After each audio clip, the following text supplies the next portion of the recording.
All right, Britta, thank you. She mentioned Robert Arnold being the seasoned hurricane reporter that he is. We want to check back with him live in Lake Charles this morning. Robert, give us a run through of what you experienced overnight and what conditions are like right now. It's really stunning how Laura has been able to retain so much of her strength. You know, a lot of these hurricanes that we see, especially when we're right along the coast, is they come in hard, but the minute they hit land, they start losing some of that strength. That nice warm land mass kind of sucks some of the strength out of this storm.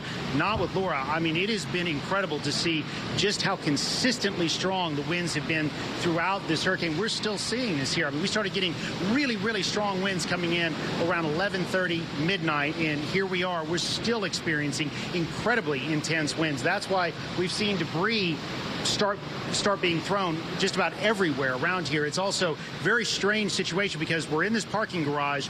Generators are keeping the lights on, but there's no lights out in any of the parking lots. That you can hear things out there crashing. You hear a lot of things. You get those metal sounds crashing in. You've other things that really not sure what it is or what it's hitting, but you know that there's a lot of debris being tossed around. This was one thing, you bear with me as I walk down here. I'm not even sure what this is, but this was one thing that actually came up here within the last hour. Not sure what it is, but it's heavy, but that's some of the stuff that's being wrenched off of the side of the building. Street light? The street light from down in the parking lot? Thank you. Gentlemen, help me figure out what that is, but those are the kind of things that are being picked up and tossed around. Let me show you over here. The hotel, the Golden Nugget, had taken all of these large umbrellas and put them in here. Smart move. You can't have them exposed during a storm like this, so they'll just get tossed everywhere and cause much more damage. But look how the wind, even here in this garage, picked them up, tossed them around. You see some barrier gates done. The entire side, all the siding on this part of the garage, that's been ripped off. We've seen some other bits of metal get ripped off. It's that sign dangling there. Those things were bolted into the ceiling on that thick steel cable, and it still was able to wrench that one off. There's other signs on the other side of that, and I'm trying to get here with my chief photographer, Byron Nichols. We can walk a little bit to the other side when we can, and we'll show you the other signs over here on the other side were also, many of them were wrenched off. That was one of the things we were concerned about throughout the night, was some of them would fly up this way. Thankfully, that did not happen, but you can see how it just twisted all these steel cables. Many of the signs are just gone. Fortunately, they didn't come up here. They stayed down on the ground level, but that's how relentless the winds have been throughout this entire night. The tree branches are a given. We started seeing those go early. We also saw some of the other trees out there just stripped clean, picked clean of leaves and branches as the winds just kept intensifying. Started seeing larger branches snap. Those started flying through the area. We've seen a lot of styrofoam from what is conceivably other signs in the area that have come down. Some of these smaller things that were on the side of this garage went very, very early. Then you started seeing larger pieces of equipment, larger things start to come loose as well. I did get a chance, for instance, the last time we talked, to walk a little farther out into the parking lot because we're very close to the lake to see if any of that was coming in, and thankfully it is not. So one of the other big things that we've been watching all night was to see whether or not that lake water was going to start pushing into these parking lots, and so far I have not seen it come too far in. It can't get all the way down to the edge at this point, but close enough to know that it's not going to become a problem in this area. The reason we picked this parking garage is because it's about 15 feet off the ground, so that did protect us from storm surge, and it did shield us somewhat from debris and from the winds, because the way the winds would come in and kind of wrap around, we at least got some buffer instead of just being simply out there having to deal with it nonstop for hour after hour after hour.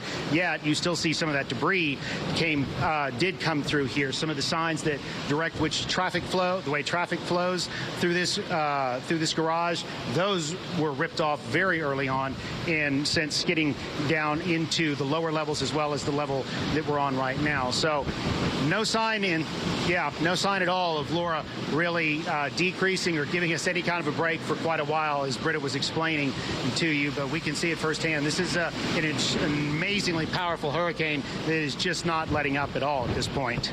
Robert, we know that a lot of people, at least we heard overnight, that they did decide to evacuate and heed that advice from officials there because they remember the damage caused by Rita. We know that you rode out both storms. How would you compare the two? Honestly, until we can get out and survey, Rita was truly awful. I mean, so much of the area was inundated by water. So much was damaged by the high winds.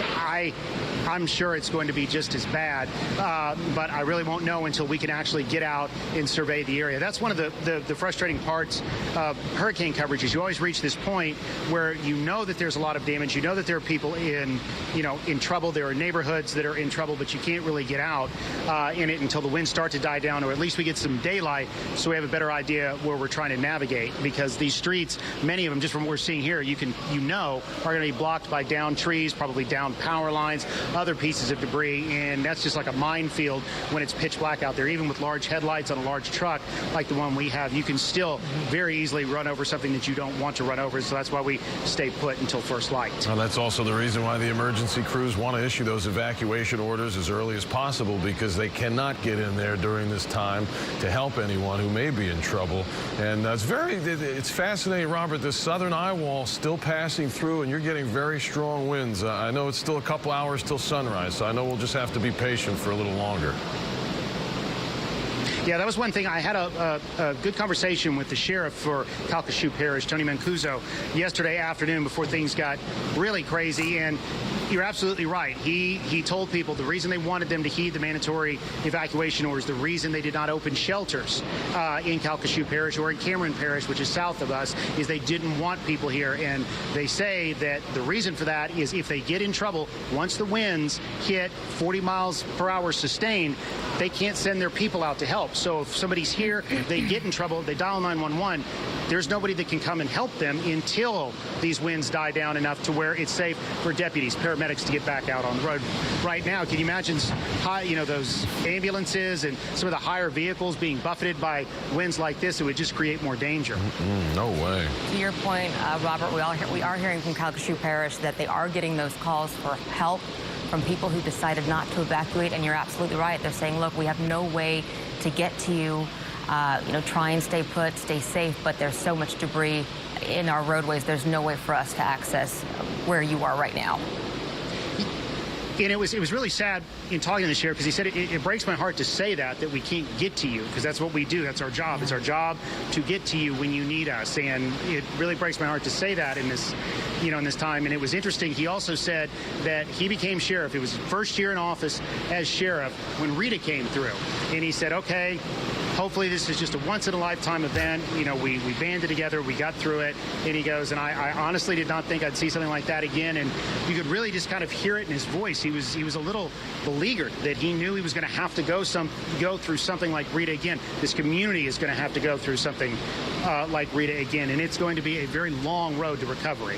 Well, that's the tough part about the evacuations. You can't just go rip people from their homes. They have to make that decision. You just want to encourage them as much as possible. Robert, we're going to let you go, and we'll come back to you in a little bit, but as always, we do appreciate your time and watching you be safe out there while you do that great reporting. Robert Arnold on the scene in Lake Charles, Louisiana. Thank you, Robert. We're continuing our coverage this morning of Hurricane Laura